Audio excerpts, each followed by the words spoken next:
오늘 하나님 말씀은 예레미야 18장입니다. 이 시간 우리 4절까지 우리 한 목소리로 말씀을 읽도록 하겠습니다. 18장 1절입니다. 여호와께로부터 예레미야에게 임한 말씀에 이르시되 너는 일어나 토기장이의 집으로 내려가라. 내가 거기에서 내 말을 내게 들려주리라 하시기로 내가 토기장이의 집으로 내려가서 본즉 그가 농로로 일을 하는데 진흙으로 만든 그릇이 토기장이의 손에서 터지매 그가 그것으로 자기 의견에 좋은 대로 다른 그릇을 만들더라. 아멘. 18장 예레미야 18장의 우리 주제는 어떤 때 하나님이 얼굴을 돌리시는가. 항상 우리에게 은혜 베푸시기 원하고 우리를 향하여 얼굴을 드시기를 원하시는 그런 하나님께서 어떤 때에 얼굴을 돌리시는가 우리가 좀 생각하면서 정말 하나님의 은혜 얼굴을 항상 마주 대하는 저와 여러분들이 되어야 될 줄 믿습니다.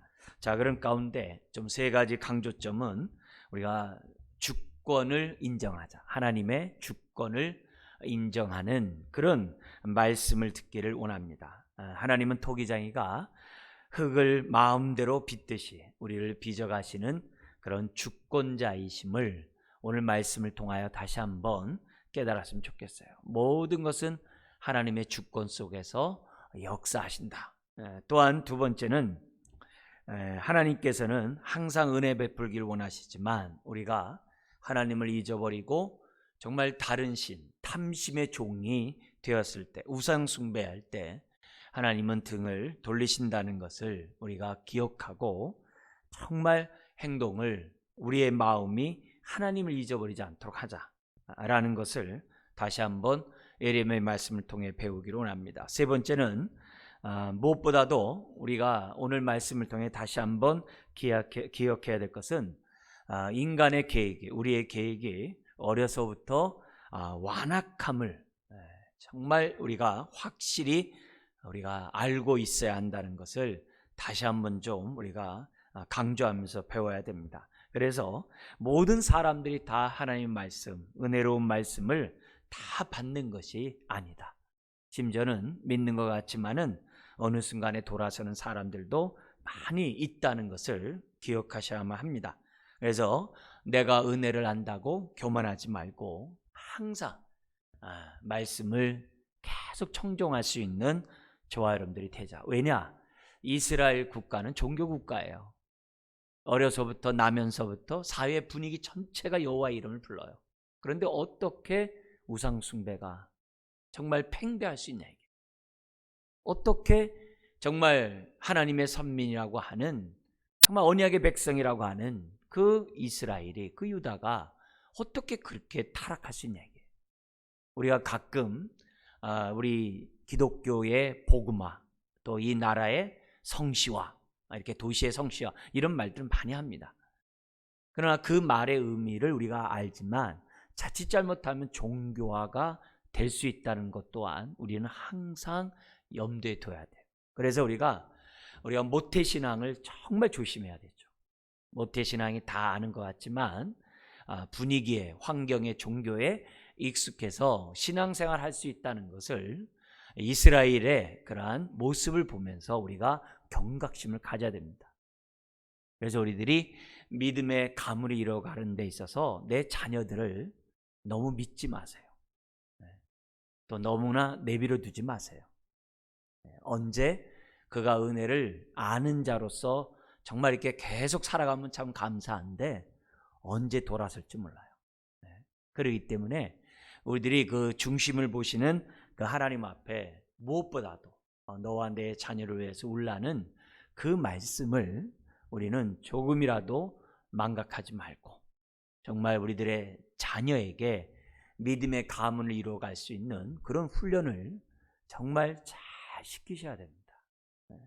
그리고 또한 나를 통해서 믿는 주변에 있는 사람들을 돌다리도 두드리며 건너가라는 것처럼 그 사람이 얼마나 하나님을 제대로 만났는지, 오늘 교훈의 말씀에 따라 한다면 주권을 인정하는지, 하나님의 그 주권을 인정하고 있는지, 정말 이렇게 점검하고 정말 매 순간 그 마음이 하나님과 가까이 있는지 점검하고, 또 오늘 이 말씀에 있는 것처럼 정말 자기 자신이 은혜 없이는 살아갈 수 없는 그런 존재라는 사실, 인간이 어려서부터 계획하는 것이 항상 악하다는 것이 하나님의 말씀이에요. 그 마음이 어떤지를 우리들이 점검하면서 정말 우리들이 하나님의 말씀에, 은혜에 가까이 하는 그런 사람이 되도록 우리가 피차 가르치고 권면하는 저와 여러분들이 되어야만 합니다. 오늘 이 18장에 있는 말씀은 예레미야의 세 번째 탄식에 대한 하나님의 답변의 말씀입니다. 지금 예레미야가 20장까지 5번 탄식해요. 하나님, 나를 죽이려고 합니다. 나는 하나님 말씀을 정말 전했을 뿐이고, 그리고 이 백성이 하나님의 은혜에서 떠나 악을 행하고 있는 이 사람에 대해서 하나님의 진노에 심판을 내릴 때 막아섰던 자입니다. 그런데 그럼에도 불구하고 나를 죽이려고 합니다. 심지어 내 고향 사람도 나를 죽이려고 합니다. 이런 탄식에 우리 하나님이 지금 계속 반응하시는 거거든요. 근데 반응을 지금 세 번째 탄식 속에서, 그것이 17장 12절이에요. 그렇게 탄식을 했을 때 우리 하나님께서는 지난 이 17장 앞에서는 뭐냐면 안식일 거룩히 지키게 하라, 그런 말씀하시고, 오늘은 이 전반부에서 뭐냐면은 17절까지 이 토기장의 비유를 통해서 하나님이 그 세 번째 탄식에 대한 말씀을 해요. 그래서 오늘 이 말씀은 뭐냐면 하나님의 주권을 인정해야 될 이 백성이 그렇지 않다는 거예요. 그 대답을 지금 하고 있는 거예요. 그러면 이제 세 번 그래도 하나님 이 백성을 살려주세요 했는데, 요 네 번째 탄식이 나와요. 오늘 후반부에 여기 네 번째 탄식이 18절서부터 나오는데, 이때는 뭐냐면 나 이제 안 할래요. 나 막아서는 자 안 하고, 나 더 이상 이 중보 사역을 나 안 할래요. 하나님 뜻대로 그냥 심판하세요. 자기를 죽이려고 하는 그런 사람에 대해 아주 정이 뚝 떨어지는 그런 모습 속에서 자기의 그러한 탄식을 하나님 앞에 아뢰입니다. 그런 모습에서 하나님의 답변이 나와요. 그래서 이런 답변을 보면서 우리들이 뭐냐면 하나님의 마음을 저와 여러분들이 헤아리고, 이런 모습을 보면서 오늘 또한 내가 들어야 될 하나님의 뜻, 그 마음은 무엇인지 오늘 이 말씀을 통해서 저와 여러분들이 배우셔야만 합니다.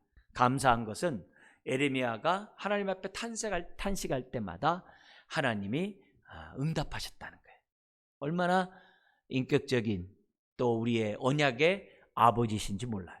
그래서 우리들이 이 반응하는 이 하나님이 계시기에 오늘도 우리가 예배를 드리는 것이고, 또 예배를 받으시는 우리 하나님은 내 작은 신음에도 응답하시는 하나님이신 것을 다시 한번 우리가 깨닫게 되면서, 우리가 어떤 상황이든지 우리가 하나님께 등을 돌리면 안 돼요. 우리는 끊임없이 어떤 상황이든지 십자가 앞에 나와야 되고, 항상 주님 앞에 정말 넋두리라도 푸념이라도 이렇게 하나님 앞에 하는 저와 여러분들이 되어야 됩니다. 그럴 때마다 때를 따라 돕는 하나님의 은혜가 우리 가운데 있다는 것을 예레미야와 하나님의 답변에 이런 모습에서 우리들이 보게 됩니다. 그런 가운데 오늘 네 번째 이 탄식을 우리가 배웁니다만, 그런 탄식의 모습에서 우리가 이러잖아요. 나 더 이상 못 참어. 난 할 거 다 했어. 난 할 만큼 다 했어. 더 이상 나한테 요구하지 마라. 이런 말 많이 하는데, 그때가 한 번 더 참고 기도해야 될 때이라는 것을, 그때가 어쩌면 내가 정말 다시 옛사람으로 지금 가고 있다는 사실을 저와 여러분들이 생각하고, 우리는 끝까지 하나님이 정말 갖고 계신 그 뜻에 대해서 우리는 뭐냐면 계속 그 말씀을 붙잡고, 약속의 말씀을 붙잡고 이 말씀대로 하나님 역사해야 될 것이 아닙니까? 우리가 끝까지 부르짖는 저와 여러분들이 되어야만 합니다. 자, 그래서 특별히 어떤 때 우리 하나님께서 얼굴을 돌리시는가, 등을 우리에게 보이시는가를 생각하면서 우리의 인생이 이런 인생이 되지 않도록 오늘 참 교훈들을 배웠으면 좋겠습니다. 자, 1절에서부터 12절까지는 우리 하나님이 세 번째 에레미야의 탄식에 대하여 답변하는 가운데 지금 하고 있는 그러한 모습입니다. 말씀입니다. 그래서 앞에서 안식일을 거룩히 지키라 라고 말씀하셨던 분이 토기장이 비유를 합니다. 우리 안식일을 거룩히 지키는 게 왜 중요하다고 그랬어요? 1계명에서 4계명을 내가 지키는 사람이 안식일을 지켜요. 하나님과의 관계가 온전해지는 것이 안식일이에요. 그리고 이 안식일을 제대로 지킨 사람이 5계명에서 10계명을 지킨다고 그랬어요. 그거 여러분 잊으시면 안 됩니다. 그래서 우리가 안식일을 거룩히 지키는 거, 정말 주일을 거룩히 지키는 이거, 우리 할례가 7+1이잖아요. 새 날이거든요. 네? 우리가 이 안식 후 첫날이 이 다른 날이 아니거든요. 이게 바로 새 날이거든요. 이게 바로 그 날에 주님 부활하신 거거든요. 그래서 우리가 이 주일이라는 것은 그 안식을 그 완성한 이 날이기 때문에 그 원리는 똑같아요. 그래서 항상 신약은 구약을 완성하고 어떻게 돼요? 대체하고 능가하는 것이 신약이에요. 모든 것은. 그러니까 그 원리 속에서 우리들이 이 구약의 말씀을, 안식일에 대한 말씀을 저와 여러분들 보셔야 돼요. 그래서 뭐 주일 한 번 안 지키는 게 어떻다고. 여러분, 마음이 얼마나 멀면 그렇게 생각하겠어요. 네. 얼마나 내가 정말 하나님 앞에서 정말 다시금 옛생활로 돌아가고 있는지를 정말 우리들이 스스로 확인할 수 있는 그런 모습들이거든요. 그러니까 그런 의미에서 오늘 이렇게 에레미야를 통해서 주어진 이 메시지에 우리가 좀 민감할 필요가 있습니다. 안식을 거룩히 지키라고 하셨던 우리 주님께서 1절 4절에 에레미야에게 말합니다. 너 토기장의 집으로 내려가라. 그러면 내가 거기서 너에게 말해주겠다. 1, 2절에 그래요. 그래서 3절에 에레미야가 내려가 보니까 토기장이가 농로, 이게 물레를 말해요. 물레를 통해서 지금 토기장이를 지금 토기를 지금 만들고 있는 거예요. 지름으로 그릇을 만들고 있는 거예요. 그러자 딱 보니까 4절에 진흙을 만든 그 그릇이 토기장의 손에서 터져버려요. 터졌다는 얘기는 파괴되다 이 말이에요. 뭐냐면 토기장이가 볼 때 이거 틀렸네. 이거 잘못 만들었네. 이렇게 생각하면 어떻게 돼요? 더 이상 물레질 할 필요가 없잖아요. 그죠? 그 흙을 갖다가 빨리 다시 이렇게 굽기 전에 다시 해가지고서 다시 또 새로운 그릇을 만드는데 그 재료를 써야 될 거 아닙니까? 바로 그 얘기예요. 그래서 토기자의 손에서 터짐에 그가 그것으로 자기 의견에 좋은 대로 다른 그릇을 만들더라. 우리 이해하는 그런 모습입니다.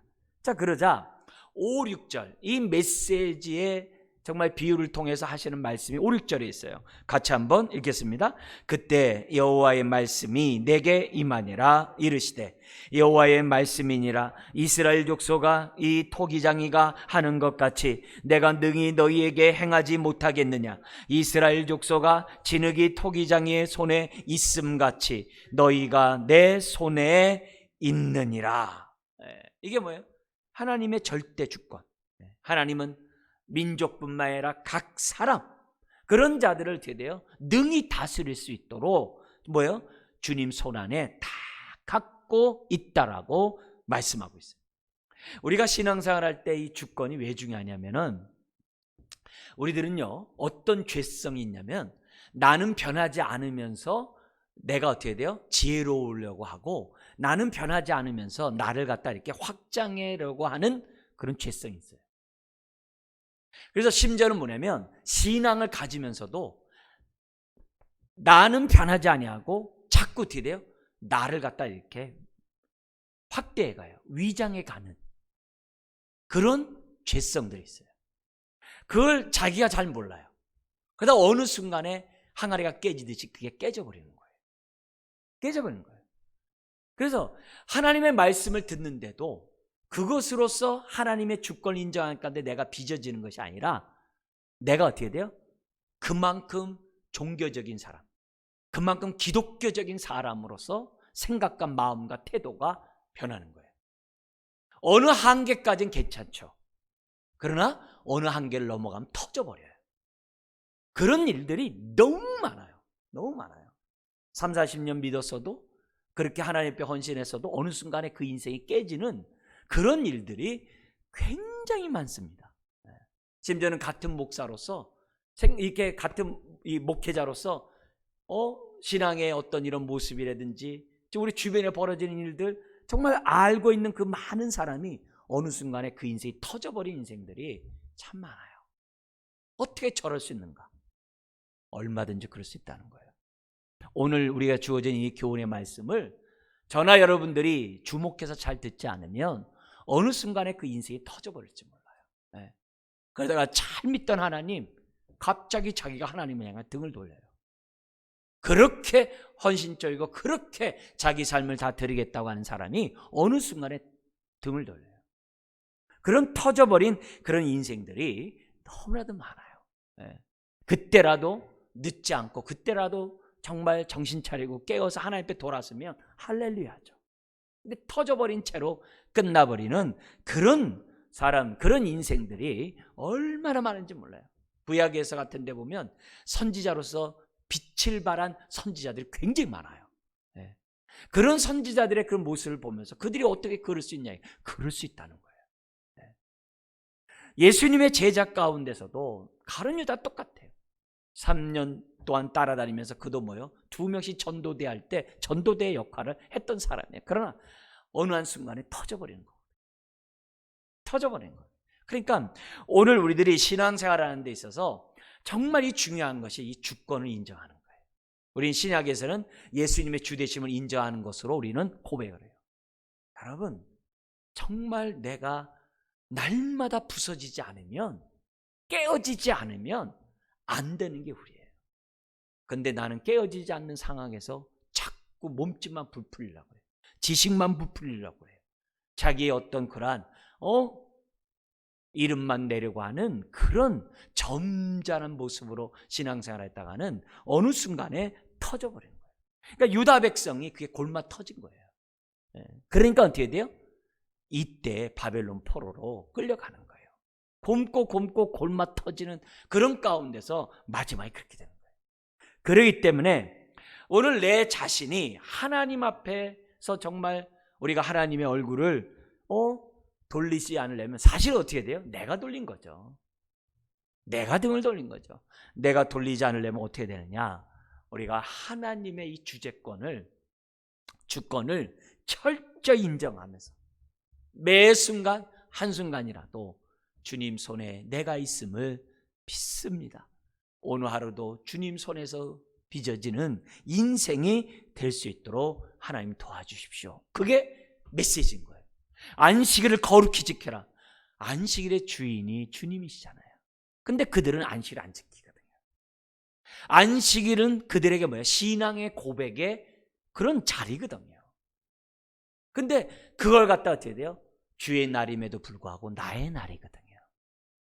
그러니까 터지는 거예요. 결국 그 주님의 손에서 터질 수밖에 없는, 깨어질 수밖에 없는 그런 모습이에요. 내가 회개함으로 깨어져야지 주님 손에 의해서 깨어지면 안 되거든요. 그러면서 7절부터 10절에 두 가지 얘기를 대조하면서 얘기합니다. 뭐라고 얘기하면 7절 8절에서는 이렇게 얘기합니다. 내가 어느 민족이나 국가를 뽑거나 부수거나 멸하려 할 때, 뽑거나 부수거나 할 때, 그죠? 이 주권이죠. 만일 내가 말한 그 민족이 그의 악에서 돌이키면 내가 그에게 내리기로 생각하였던 재앙에 대하여 뜻을 돌이키겠고, 우리 앞에서는 하나님의 경륜과 섭리가 있다라고 그랬어요. 경륜은 좌표와 같은 하나님의 구속의 사건, 변하지 않는 그런 하나님의 뜻을 경륜이라고 한다면, 섭리는 어떻게 돼요? 그것이 각 개인에게 연결된 가운데 우리들의 믿음의 반응에 따라서 하나님의 뭐요? 복의 그러한 것들이 지연될 수도 있고 때로는 어떻게 돼요? 거둬질 수도 있고 이런 일들이 벌어진다는 거예요. 그러니까 주님과 우리의 인격적인 관계에, 순종의 관계에 달려있는 섭리가 있어요. 여기 지금 7절 8절은 그런 것들이에요. 지금 뭐냐면 우리 하나님께서 이스라엘 민족 자체를 구원하려고 하지 않으세요. 거기서 어떻게 돼요? 남은 자를 구원하는 거거든요. 남은 자. 그러나 종교화된 그런 자들은 결국 어떻게 돼요? 터져버릴 수밖에 없는 거죠. 하나님의 재앙을 내릴 수밖에 없는 거죠.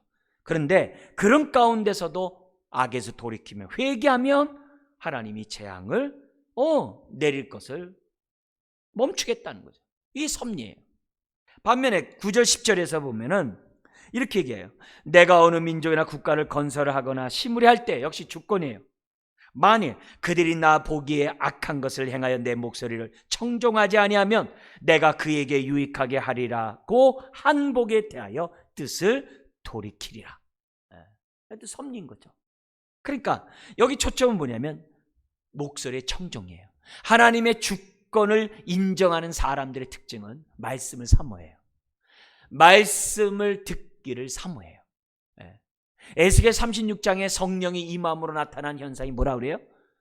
마음이 굳은 마음이 제하고 부드러운 마음이 되어서 하나님 말씀에 순종한다 그랬어요. 그게 로마서 8장 1절 4절에 나오는 거예요.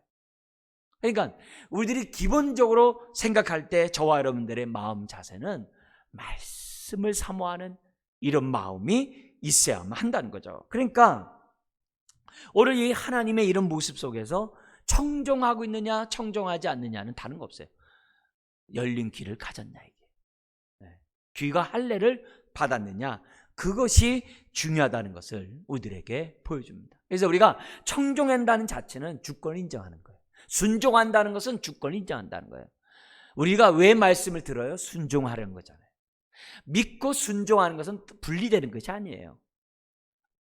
믿고 순종하는 것이 믿음의 기본적인 요소인 것을 생각해 볼 때, 오늘 지금 하나님의 이 토기장의 비유를 통해서 주권을 강조하는 하나님의 뜻이 뭔지를 저와 여러분 잊어서는 안 돼요. 그래서 오늘 하나님 앞에 무엇보다도 우리가 모든 건 다 잃어버려도 우리의 마음이 하나님의 말씀을 두기를 싫어하는 정말 그런 마음이 되어서는 안 돼요. 항상 우리의 마음이 하나님 말씀을 사모하는 심령이 돼야 한다는 거죠. 자, 그러면서 무슨 얘기 하시냐면은 이 11절과 12절에서 이렇게 얘기해요. 하나님의 간절한 호소가 11절에 있습니다. 같이 한번 읽어볼까요? 그러므로 이제 너는 유다 사람들과 예루살렘 주민들에게 말하여 이르기를 여호와의 말씀에 보라, 내가 너희에게 재앙을 내리며 계책을 세워 너희를 치려 하노니 너희는 각기 악한 길에서 돌이키며 너희의 길과 행위를 아름답게 하라 하셨다 하라. 다시금 뭐예요? 하나님은 예레미야에게 사명을 주는 거예요. 하나님, 지금 저 사람들이 날 죽이려고 해요 해가지고 하나님 앞에 울며 하나님 앞에 지금 탄식을 했거든요. 근데 그런 탄식하는 예레미야에 향해서 뭐라고 그러냐? 너 가서 사명 완수해. 지금이라도 돌이키면 재앙을 내리지 않겠다고 하나님이 말씀하셨노라고 너 가서 사명 완수해. 그 얘기예요. 그런데 우리 하나님이 어떻게 보면 예레미야에게 정말 김 빠지는 그런 말, 너무나도 좀 말이 좀 안 맞는 말입니다만 그런 말씀하세요. 무슨 말씀하시냐면 12절 같이 한번 읽겠습니다. 그러나 그들이 말하기를 이는 헛되니 우리는 우리의 계획대로 행하며 우리는 각기 악한 마음이 완악한 대로 행하리라 하느니라. 백성의 고집이 뭐예요? 자기의 완악한 대로 행하겠다라고. 우리 하나님께서 지금 뭐냐면 말씀이에요. 그러니까 이미 유다 백성의 심령을 아시는 거예요. 우리 하나님이 토기장이처럼 파할 때가 됐다는 것을 우리 하나님이 아시면서 안타까움을 표현하게 됩니다. 그러니까 오늘 이런 모습 속에서 우리는 분명히 기억해야 돼요.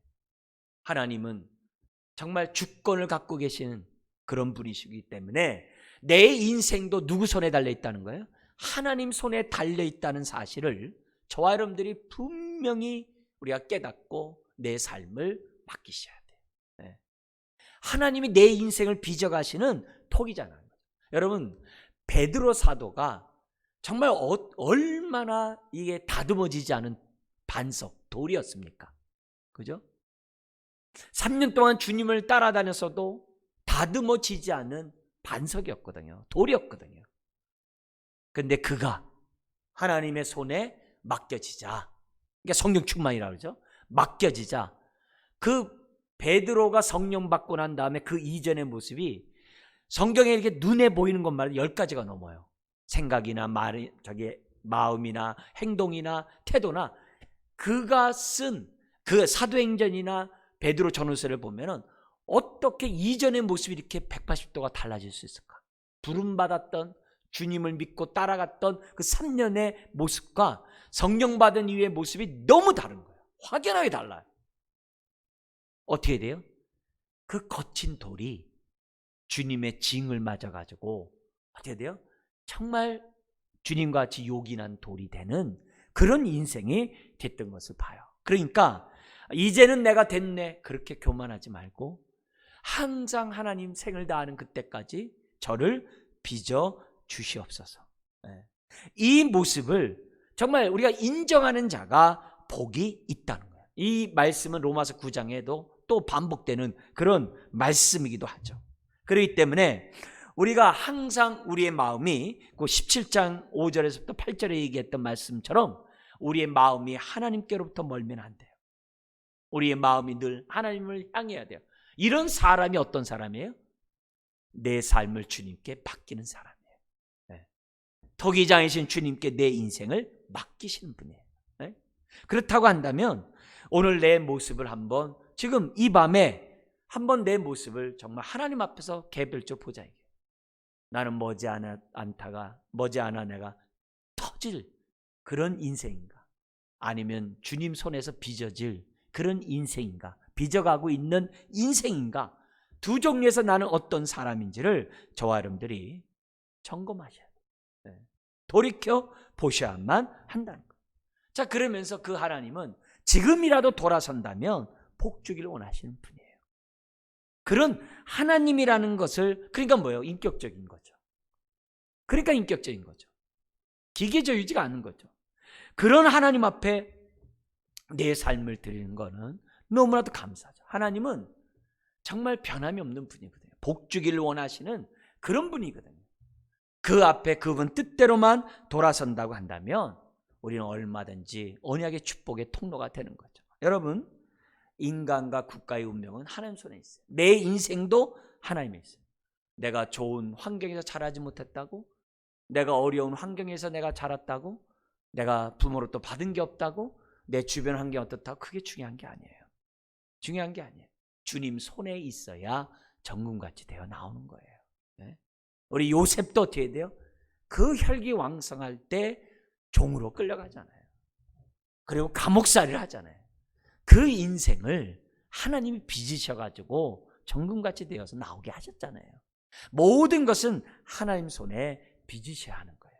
왜 하나님이 나에게 이런 환경을 허락했냐고, 왜 하나님이 나를 갖다 왜 돌보지 않냐고 그러지 마세요. 오히려 내 마음이 하나님께로 향하고 있는지 아닌지를 점검하셔야 돼요. 주님의 다루시는 손길에 내 삶 맡겼는지 안 맡겼는지 우리들 스스로가 돌이켜 보셔야만 한다는 거죠. 그러면서 동시에 이 하나님의 주권을 인정한 사람은 이렇게 마음을 하나님께 드리는 이것뿐만 아니라 뭘 알아야 되냐면 철저히 내가 여기 12절에 있는 것처럼 내 마음에 생각하는 이것이 정말 악하다는 것을 저와 여러분들이 우리 스스로가 인정해야 돼요. 이 마음은 우리 안에 있는 옛사람의 모습이에요. 한순간도 나의 옛사람의 모습을 잊으면 안 돼요. 바울은 그래서 날마다 정과 욕심을 십자가에 못 박는다 그랬어요. 이게 주권을 인정하고 내 삶을 주 앞에 맡긴 사람의 특징이 그거예요. 말씀만 가까이 하는 게 아니에요. 그 말씀에 따라 내 인생을 어떻게 돼요? 빚어달라고 우리가 맡기면서 어떻게 돼요? 나의 나됨을 알아요. 바울 같은 사람도 정과 욕심 날마다 못 박았는데 하물며 저와 여러분들이겠어요? 그래서 주권을 인정하고 내 삶을 맡기는 사람들의 그 특징은 항상 어떻게 돼요? 나의 이런 완악한 이 모습, 어려서부터 생각하는 것이 악함이라는 그것이 남 얘기하면 안 돼요. 내 얘기고 내가 사랑하는 내 자녀들의 실상이에요. 그 모습을 저와 여러분들이 정말 우리가 분명히 깨닫고 있어요. 그렇다고 노이로제 걸려가지고 강박관념에 하자는 게 아니에요. 은혜 없이는 살 수 없는 존재라는 것을 저나 여러분 모두가 깨달아야만 한다는 거죠. 여기 12절에 있는 것처럼 자기 계획대로 행한다는 게 뭐예요? 생수의 근원이신 하나님을 떠나서 스스로 계획하고 산다는 거예요. 야고보서 5장에서도 그러잖아요. 이 마을에서 있지 말고 우리 다른 마을에 가서 우리 돈 좀 벌자고 계획하면서 떠나는 그 자에 대해서 얼마나 자기 스스로의 계획이 얼마나 알지 못하는 자들에 대한 그 모습에 대해서 야고보가 정말 책망을 합니까? 네. 일만하게 뿌리가 돈을 사랑함에 있다라고 얘기하고 있잖아요. 그러니까 내가 많이 벌어서 하나님이 많이 헌금하면 되잖아요. 천만에 그렇게 생각하면 안 돼요. 네. 오늘 우리들이 기본적으로 나의 나됨을 알지 못하면 죄가 활기쳐요. 죄의 능력은 하나님 말씀에 청종하지 않게 할 뿐만 아니라 나를 미화시켜요. 이게 죄성이에요. 그래서 나에게는 후한 점수 주고 남에게는 야박해요. 그게 죄성이에요. 그게 하나님의 주권을 믿고 있는 그런 사람의 태도가 아니에요. 우리는 항상 뭐냐면 나에게는 야박하게 남에게는 후하게 해야 그 사람이 되대요. 하나님의 마음을 품고 살아가는 사람이라는 것을 기억해야 돼요. 그래서 내가 말씀을 가까이 하기를 자꾸 싫어해. 말씀 묵상하는 것을 자꾸 이렇게 좋아하질 않아. 내 마음이 자꾸 이렇게 그런 마음에 그런 생기걸라 뭐예요? 아하, 내 마음이 다시 옛사람으로 완악해지고 굳은 마음으로 가고 있구나. 내 양심이 무뎌지고 있구나. 그걸 여러분 모두가, 저나 여러분 모두가 정말 깨달아야만 하는 거예요. 그렇지 않으면 이게 어려워요. 조금이라도 내 계획대로 살아가려고 내가 생각하고 있다면 정말 심각한 거예요. 하나님 앞에 기도할 때 우리가 하지 말아야 할 게 그거잖아요. 내가 계획해놓고 일 저질러놓고 하나님 도와주세요. 그럼 그렇게 하면 안 되거든요. 하나님의 주권에 정말 내 삶을 맡기는 사람은 그런 식으로 행동하지 않거든요. 그런 의미에서 이런 옛사람의 모습을 정말 우리가 철저히 알고 항상 우리는 은혜 없이는 살 수 없는 존재라는 사실을 하나님 앞에 가슴을 쳐야만 하는 거죠. 여러분, 우리만이 아니죠. 세상에 있는 불신자들도 다 양심에 따라서 또 하나님이 주신 도덕률에 따라서 사람들의 행동해야죠. 근데 지금 이 세상의 불신자들의 모습을 보세요. 양심을 따라 사는 사람이 과연 얼마나 될까요? 다 그들은 스스로 하나님인 양 스스로 계획하면서 살아가잖아요. 그 한 번에 터져버리는 것을 우리 얼마나 많이 봅니까? 그 터진 웅덩이 같은 인생들을 얼마나 많이 봅니까? 하나님이 새롭고 살 길을 예수님을 통해 줬는데 꼭 그 길을 안 가려고 그래요. 다른 길로 가려고 하고 그냥 주님의 문을 통해 가면 좋은데 담을 넘어가려고 하고 요한복음 10장에 있는 것처럼. 여러분, 믿음으로 공평한 길을 열어놨을 때 받아들이면 얼마나 좋겠어요. 그러나 주권을 인정하지 않는 사람은 그런 마음을 갖지 못해요. 우리가 예수 믿을 때만이 주권을 인정하는 것이 아니라 정말 예수 믿을 때만이 겸비할 것이 아니라 생을 다하는 그때까지 끝까지 겸비한 저와 여러분들의 인생이 되어야 한다는 거예요. 오늘 1절부터 12절에 이런 모습에서 봐야 돼요. 자, 그러면서 13절에 17절에 뭐냐면은 하나님이 돌이킬 수 있는 기회를 줬음에도 불구하고 가증한 것을 선택한 이스라엘 백성을 향하여 하나님의 진노의 심판을 내리시겠다라고 선포하십니다. 그래서 13절, 세상 사람들에게 다 물어봐라. 처녀 이스라엘이 어떻게 이렇게 심히 가증한 일을 행할 수 있냐고 한번 물어봐라. 이게 도대체 어느 나라 어느 사람이 그렇게 하나님 앞에 은혜를 받았음에도 불구하고 저렇게 이해하지 못하는 행동을 하느냐? 어떻게 그럴 수 있느냐? 지금 이런 모습에서 하나님이 지금 말씀하고 있는 거예요. 그러나 여러분도 저와 여러분들 알다시피 어떻게 저럴 수 있는가? 여러분, 하나님의 주권 인정은 멀리 떨어지면 이렇게 영적 침해에 걸려요. 하나님이 잊어버려요. 그냥 죄가 얼마나 옛사람이 무서운지 몰라요. 그리고 14절에 얘기합니다. 나는 끊임없이 그들에게 한결같은 사랑을 베풀었다. 어떤 비유를 두냐면 14절 읽겠습니다. 네바논의 눈이 어찌 들의 바위를 떠나겠으며 먼 곳에서 흘러내리는 찬물이 어찌 마르겠느냐. 저 헐몬산에서부터 내리는 그 물이 정말 갈릴리 바다로 갔다가 저 요단강을 건너야 사해바다로 들어갑니다.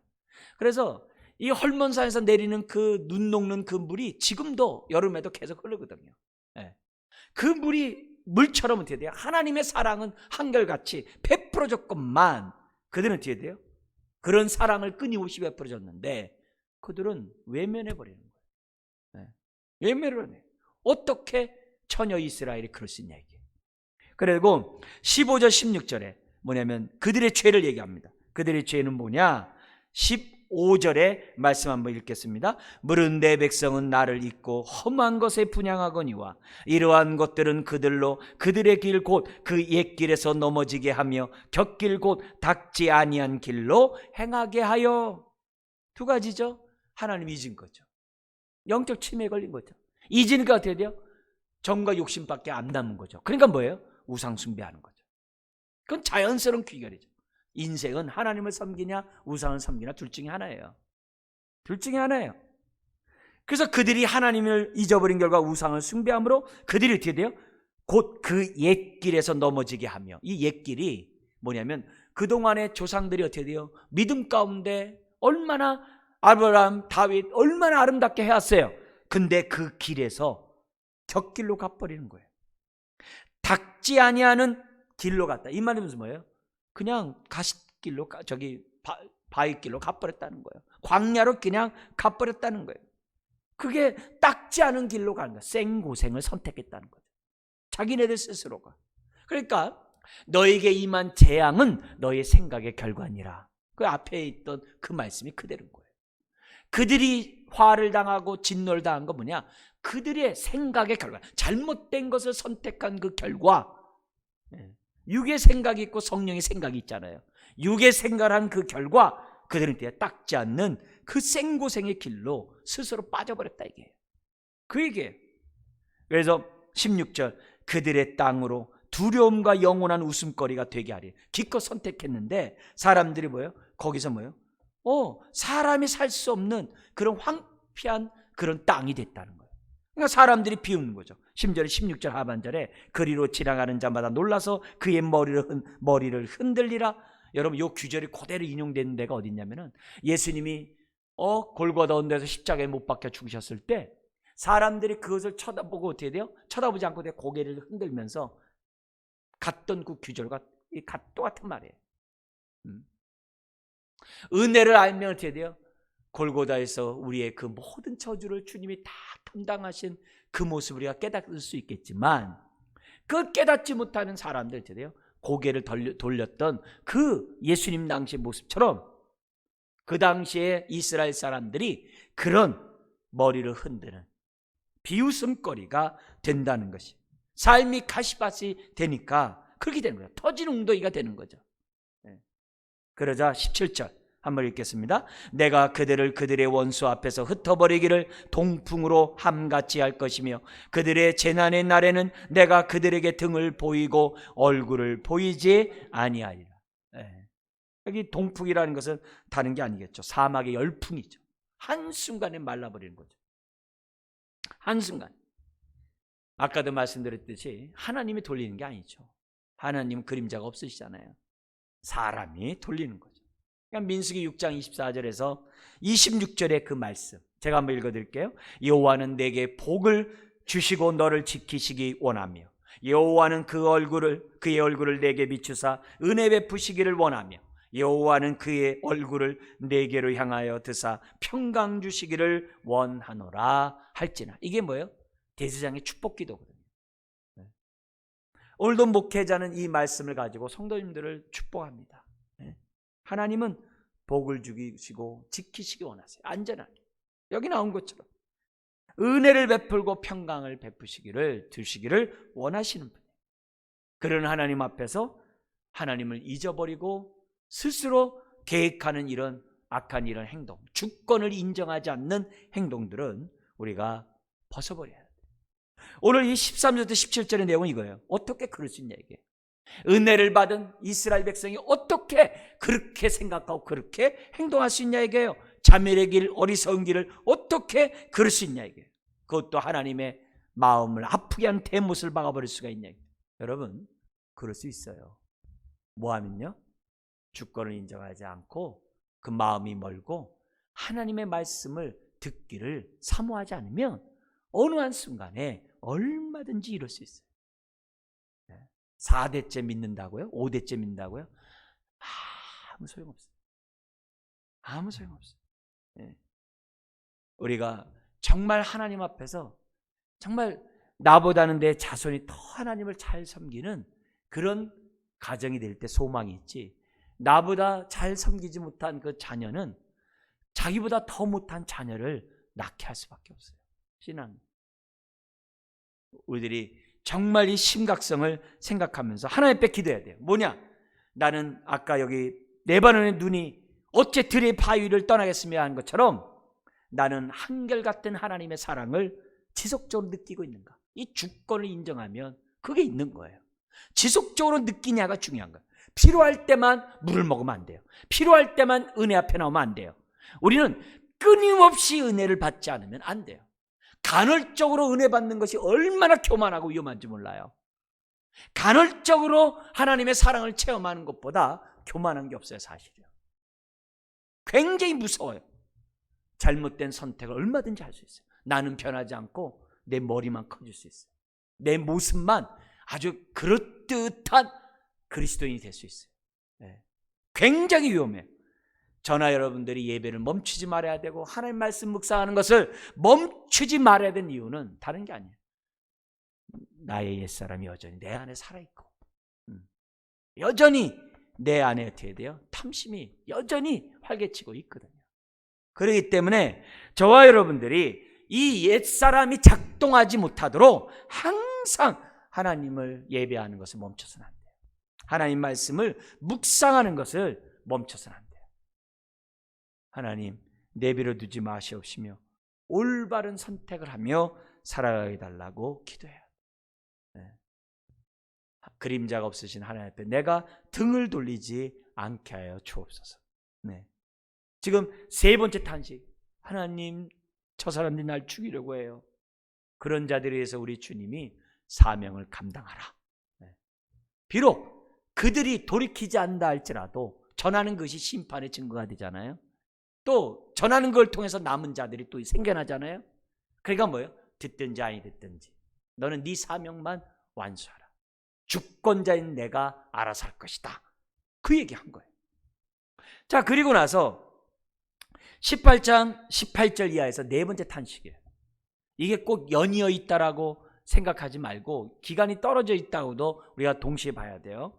자, 이 네 번째 탄식이 뭐냐면 하나님이 이스라엘 백성에 대해서 세 번씩이나 멸하겠다, 등을 돌리겠다 딱 하니까 에레미야도 어떻게 돼요?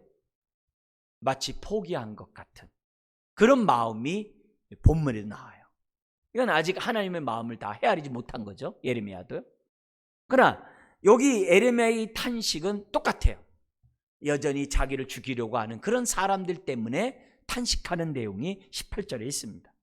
자, 뭐라고 에레미야가 탄식하는지 우리 네 번째 탄식을 한번 18절 읽겠습니다. 그들이 말하기를 오라 우리가 꾀를 내어 에레미야를 치자. 제사장에게서 율법이, 지혜로운 자에게서 책략이, 선지자에게서 말씀이 끊어지지 아니할 것이니 오라 우리가 혀로 그를 치고 그의 어떤 말에도 주의하지 말자 하나이다. 계획하는 것이 이렇게 악해요. 죽일 계획을 세우는 거예요. 꾀를 내어가지고 에레미야를 치자는 거예요. 죽이자는 거죠. 그러면서 뭐냐면 에레미야가 없어도 우리에게는 제사장에게서 율법이 있다는 거예요. 제사장이 있다는 거예요. 율법이 있다는 거예요. 율법이 있으면 뭐예요? 회개하지 않게 하는 그 율법 무슨 의미가 있어요? 액세서리죠. 심지어는 뭐예요? 자기네들에게 지혜로운 자가 있다는 거예요. 현자가 있다는 거예요. 책략을 할 거라는 거죠.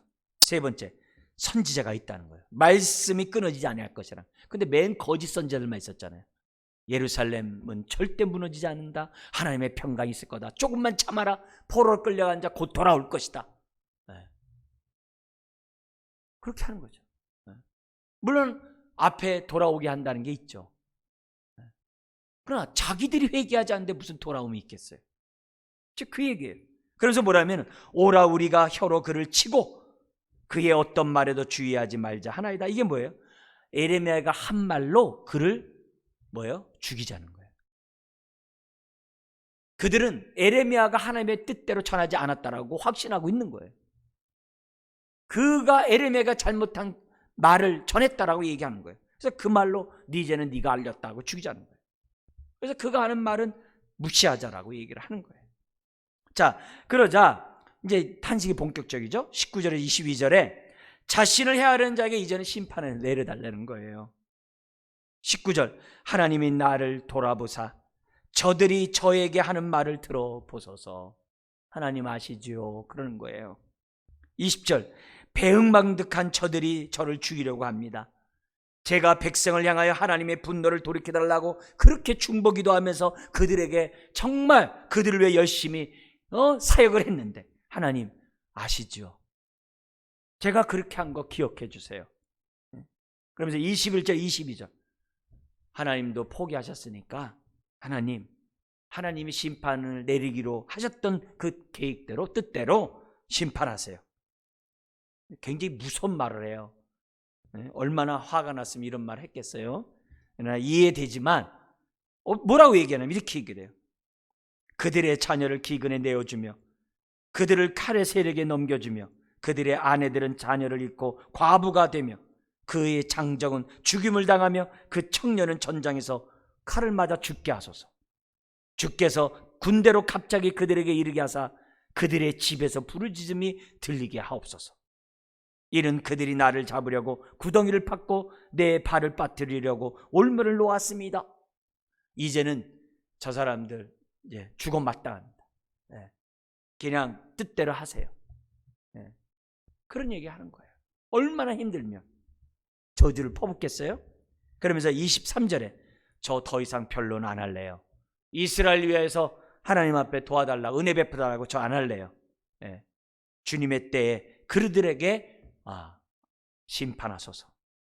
그렇게 얘기하는 것이 에рем의 탄식이에요. 자, 여기서 우리가 이제 교훈 얻을 게 뭐냐면, 말씀이 선포된다고 모든 사람이 아멘 하는 것이 아니라는 거예요. 말씀을 사람들이 듣는다고 사람들이 다 믿음을 갖는 것은 아니에요. 물론 믿음은 들으면서 나요. 그리스도의 말씀을 들으면서 납니다. 그러나 이 믿음은 철저히 하나님의 주권이에요. 하나님의 은혜의 선물이라는 사실을 저와 여러분들이 믿고 나에게 준 그 은혜에 감사해야 돼요. 믿음은 말씀을 들으면 저절로 생기는 것이 아니에요. 우리의 마음이 하나님께로 향하고 우리의 굳은 마음을 제할 때 이 믿음이 나에게 순종으로 이끌어가는 것이지, 말씀만 있으면 저절로 믿음이 생긴다라고 생각하면 안 돼요. 말씀을 들을 때마다 기도하셔야 돼요. 하나님 아시죠? 내 마음이 말씀을 받기를 정말 싫어하는 척박한 마음밭이라는 거 아시죠? 오늘 내가 말씀을 듣사오니 내 마음을 기경시켜 주세요.